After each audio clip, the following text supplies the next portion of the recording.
गुरु भाई यहीं से शुरू करते हैं। ये इलेक्शन कमीशन के सूत्र बता रहे हैं जिनको तेजस्वी यादव मूत्र बता रहे हैं, क्या कहेंगे आप?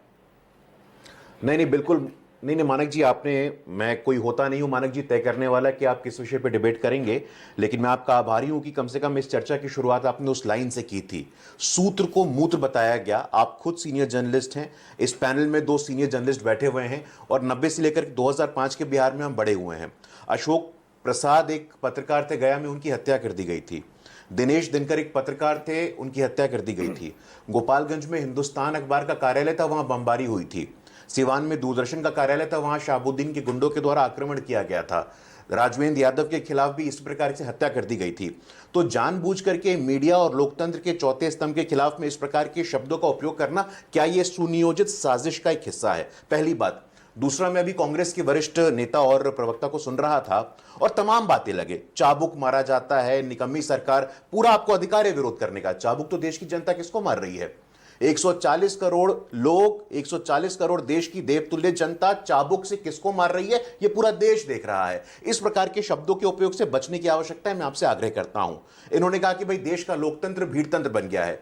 50 साल पहले Manak ji, it is 50th year of emergency, 50 साल इमरजेंसी के पूरे हुए हैं अभी 25 जून को ही।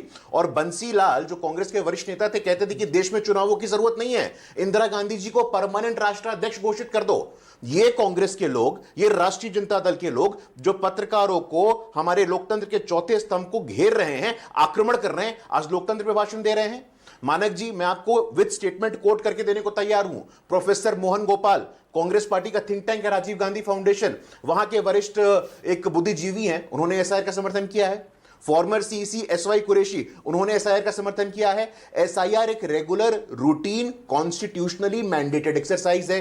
अनुच्छेद 324, 325, 326, उसके कारण ही देखिए इंपर्सोनेशन ना हो, बोगस वोटिंग ना हो, इलेक्टोरल मैनिपुलेशन ना हो, इसके लिए एसआईआर होता आया है। लेकिन अनावश्यक, अकारण कोई मुद्दा नहीं है। बिहार के लिए आपका विजन क्या है? मानक जी, मैं आपके शो में बोलना चाहता हूं, आप मातृ मृत्यु दर पे बात करो, आप शिशु मृत्यु दर पे बात करो, आज इलेक्ट्रिसिटी पेनिट्रेशन पे बात करो, इकोनॉमिक ग्रोथ पे बात करो, रोजगार पे बात करो। बिहार के मुद्दे पर डिबेट करते रहते हैं। मैं आज के मुद्दे पर वापस ला रहा हूं।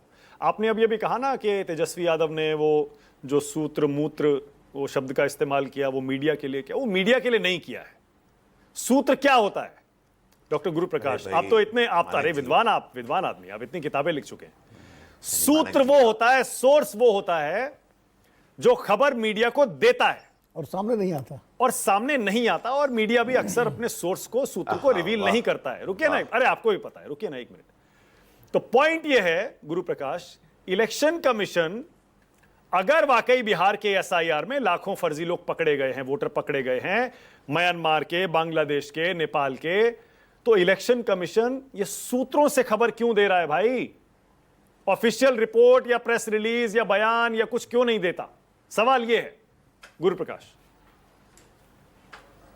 मानक जी, आप अपने दिल पे हाथ रख के पूछिए, अगर गलती से कोई बीजेपी के जिले स्तर के नेता ने ये लाइन बोला होता ना, तो अभी पूरा का पूरा न्यूयॉर्क टाइम्स, वॉशिंगटन पोस्ट तैयार हो गया होता और पूरा बीजेपी एंटी मीडिया है, बीजेपी लोकतंत्र के विरोधी है। हालांकि ये विषय नहीं है। तेजस्वी यादव है, उनको लोगों का संरक्षण है, इकोसिस्टम का संरक्षण और आशीर्वाद प्राप्त है, ठीक है, ये आप लोगों के विवेक में मैं छोड़ता हूं। लेकिन मैंने आपको बता दिया कि आप जानते हो Manak ji, sources as a traditional term, हालांकि ये विषय नहीं है, ये विषय नहीं है। चलिए, आप ज्यादती कर रहे हैं, अरे मैं आपके बीच में नहीं बोल रहा हूं। आप व्याकुल क्यों रहे? गुरु प्रकाश देखिए, आप थोड़ी सी आप ज्यादती कर रहे हैं। मैंने बहुत क्लियर बताया सोर्स क्या होता है, आपको भी पता है। सूत्र को मूत्र कहना मीडिया पर हमला नहीं है भाई। सूत्र का मतलब वो जो बैठा है, जिसने मीडिया को वो खबर दी है। सोर्स वो होता है जो खबर देता है। ठीक है मानक जी, मैं वो आपके विवेक पे, चलो आप पॉइंट पे आइए ना। चलिए छोड़िए उसको, मुद्दे पर आइए। बताइए कि इलेक्शन कमीशन ऑफिशियली कंफर्म या डिनाई क्यों नहीं करता इस खबर को कि बिहार में लाखों फर्जी वोटर पकड़े गए? नहीं, ये देखिए, दिक्कत ये है कि आज मैं इंडियन एक्सप्रेस देख रहा था, जिन्होंने खबर दिया था कि इस्लामाबाद ये मानक जी बीच में करना है क्या डिबेट? मानक जी, ये बंसीलाल के शिष्य बोल रहे हैं क्या? आइए बोलिए। ये बंसीलाल के शिष्य बोल रहे थे क्या बीच में कि इंदिरा गांधी को परमानेंट बना दो? शांत रहिए सर, ये आपातकाल नहीं लगेगा अब। हाँ, अब मुद्दे पे आते हैं। नहीं, देखिए हमें समझने की जरूरत है। आज मैं अखबार देख रहा था, अखबार में सारी की सारी ऑपोजिशन पार्टी ये स्प्लिट पर्सनालिटी से ग्रसित हैं। कभी कह दो कि भाई एसआर करना है, कर्नाटक विधानसभा चुनाव के पहले ठीक है, हम जीत गए तो वहां पे सवाल नहीं करना है। अरे मानक जी, ये बहुत ही रेगुलर एक्सरसाइज है। जहां तक म्यांमार बांग्लादेश की बात है, ये एक्सरसाइज नहीं होना चाहिए क्या? ये बिल्कुल होना चाहिए। जो इलाके चिकन नेक के पास आते हैं, चिकन नेक आप जानते हैं वो पतला 20 किलोमीटर का लाइन है जहां पे वो बांग्लादेश का बॉर्डर भी आता है। जो इलाके चिकन नेक के पास आते हैं वो सेंसिटिव एरिया है, वो संवेदनशील एरिया है। अगर वहां पे घुसपैठिए आ गए हैं तो उनको नहीं हटाना चाहिए क्या? इलेक्टोरल रोल नहीं ठीक करना चाहिए क्या? मानक जी, आज संवैधानिक संस्थानों पे जो सुनियोजित आक्रमण हो रहा है, ये चिंता की बात है। शाह कमीशन ने कहा था कि Naveen Chawla is unfit to hold any public office, लेकिन 2009 में उसी नवीन चावला को इलेक्शन कमीशन का सीईसी घोषित किया जाता है। तो आज संवैधानिक संस्थानों की स्वायत्ता है, स्वतंत्रता है, अपने सुविधा, अपने देखिए, मैं फिर से कह रहा हूं, आप बहुत विद्वान हैं, आप बहुत विद्वान हैं, पढ़ते लिखते बहुत हैं, और आप मंझे हुए प्रवक्ता हो गए, और आप मंझे हुए प्रवक्ता हो गए हैं। कैसे एकदम से बच के निकलना? मैं सीधे सीधे पूछ रहा हूं आपसे, इलेक्शन कमीशन चुप क्यों है? ये सोर्सेस से न्यूज देने की क्या वजह है? बता दे कि यहां पकड़े गए या नहीं पकड़े गए हैं। नहीं, देखिए मंशा क्या है मानक जी, मंशा क्या है? मंशा ये है कि जो इर्रेगुलर एंट्रेंट्स आए हैं वोटर लिस्ट में, वो हटने चाहिए कि नहीं हटने चाहिए? बिल्कुल हटने चाहिए। अब सोर्स कौन है? इलेक्शन कमीशन चुप क्यों? ये इलेक्शन कमीशन का प्रेरोगेटिव होगा। अच्छा ठीक है, फिर मैं आपसे पूछता हूं, ओके, फिर मैं आपसे पूछता हूं, जो भी आलोक जी ने कहा, अभी तक 2003 के बाद से 2025 तक कितने चुनाव हो गए राज्यों के, देश के?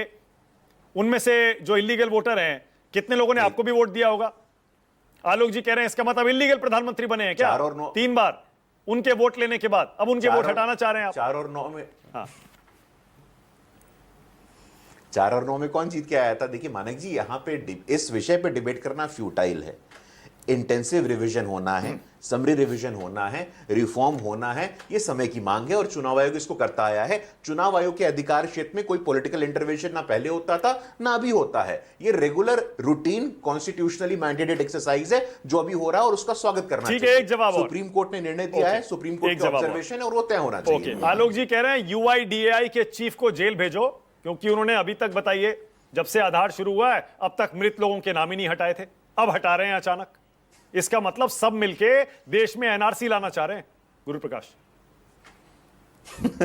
अरे मानक जी, मैं सुन रहा था, आलोक जी बहुत वरिष्ठ हैं और बहुत अच्छे स्कॉलर हैं, कह रहे थे कि भाई सरकार की फ्रंटल ऑर्गेनाइजेशंस हैं, ईडी खराब, सीबीआई खराब, सुप्रीम कोर्ट खराब, चुनाव आयोग खराब, अब ये यूआईडीआई खराब। ऐसे थोड़ी होता है मानक जी। अपने कन्वीनियंस के हिसाब से आप किसी भी ऑर्गेनाइजेशन को, किसी भी इंस्टीट्यूशन के इंटेग्रिटी पे इस प्रकार सवाल खड़ा करेंगे, ये ठीक नहीं है। सुप्रीम कोर्ट है और सुप्रीम कोर्ट को तय करने दीजिए। अनावश्यक इसमें इसके चीफ को हटाओ, उसकी चीफ को हटाओ। अगर आपके पास एविडेंसेस है तो आप जाइए ना कोर्ट में, किसने रोका है आपको? आपके पास तो इतनी गैलेक्सी ऑफ लॉयर्स हैं। अभिषेक मनु सिंह भी हैं, कपिल सिब्बल पर नहीं बोल रहे, जाइए बोलिए जाकर के। आप मुद्दे पर नहीं बोल रहे भाई। 2009-10 से 2025 तक अभी तक क्यों नहीं नाम हटाए गए थे ये मृत लोगों के?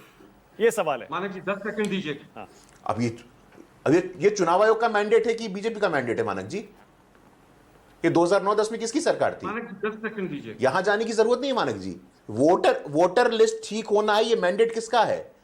वोटर लिस्ट को रिफ्रेश करना है, 18 के ऊपर लोगों को इनकॉर्पोरेट करना है। जो एक सवाल, ये मैंडेट किसका है? हमारी जवाबदेही कैसे है? ओके, एक सवाल और गुरुप्रकाश, एक सवाल और ईमानदारी से बताइएगा। देखिए, मैं ये रफ आइडिया पूछ रहा हूं आपसे, आप क्योंकि रिसर्च बहुत करते हैं, पढ़ते लिखते बहुत हैं।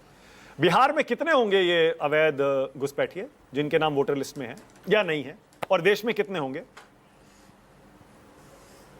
जो आंकड़े पब्लिक डोमेन में है मानक जी, 7.9 करोड़ हमारे रजिस्टर्ड वोटर्स हैं और उन 7.9 करोड़ में से अधिक लोग कैसे हमारे वोटर्स बने, ये हमारी चिंता है। अब कितने घुसपैठे हैं, कितने घुसपैठिए नहीं है, ये हल की बात बगैर अध्ययन के, बगैर डेटा के, बगैर रिपोर्ट के करने वाला मैं तो कोई नहीं होता हूं मानक जी। ठीक है, ओके ओके। आलोक जी जल्दी से बोलिए, आलोक जी कुछ कहना चाह रहे हैं। आलोक जी जल्दी से। हाँ, मैं 10 सेकंड लूंगा केवल।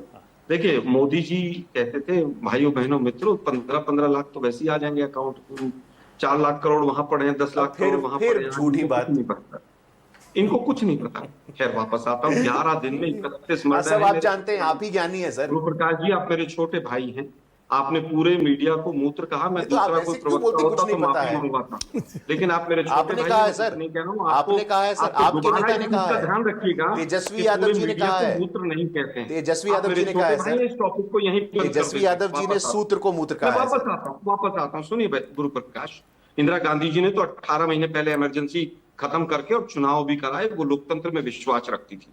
लेकिन दिक्कत यह कि जो लोग कह रहे हैं रेगुलर एक्सरसाइज है, 2009 के बाद एक्सरसाइज क्यों नहीं हुई, सबसे बड़ा सवाल ये कह रहे हैं कि भाई आप कोर्ट चले जाइए। ईडी का डायरेक्टर संजय मिश्रा नाम ले रहा हूं, सुप्रीम कोर्ट ने कहा 5 साल से अवैध रूप से बैठा हुआ है और अभी भी उसी मकान में रहता है। अच्छा, सुप्रीम कोर्ट के आदेश के बाद भी वो आदमी कई महीने बाद हटा था, क्योंकि G20 होना था। मकान दुकान इससे आगे बढ़िए सीबीआई के सर, डायरेक्टर आलोक मकान वर्मा, दुकान के आगे बढ़िए अब आप।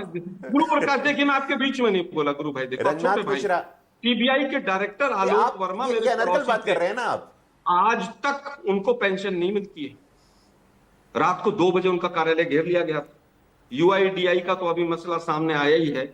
इलेक्शन कमीशन बिल्कुल बीजेपी का पिट्ठू बनकर काम कर रहा है। कितना भी बचा लो, ओके, गुरु प्रकाश 20 सेकेंड, गुरु प्रकाश 20 सेकेंड, गुरु प्रकाश 20 सीधे सेकेंड। सीधे आरोप हैं हमारे। सर, लेकिन नवीन चावला, मैं एक स्टेटमेंट देके जा रहा हूं। नवीन चावला इंदिरा गांधी के तीसरे स्वघोषित पुत्र। शाह कमीशन ने कहा unfit to hold any public office. क्यों बनाया आपने सीईसी? टीएन सेशन लालू जी के दबाव में क्यों हटाया आपने? सर इतने दूर तक मत जाइए, बहुत सारी बातें निकल के आएंगी, इसलिए मुझे लगता है ठीक है, ओके, विनोद अग्निहोत्री और हर्षवर्धन त्रिपाठी। ओके, विनोद अग्निहोत्री, हर्षवर्धन त्रिपाठी।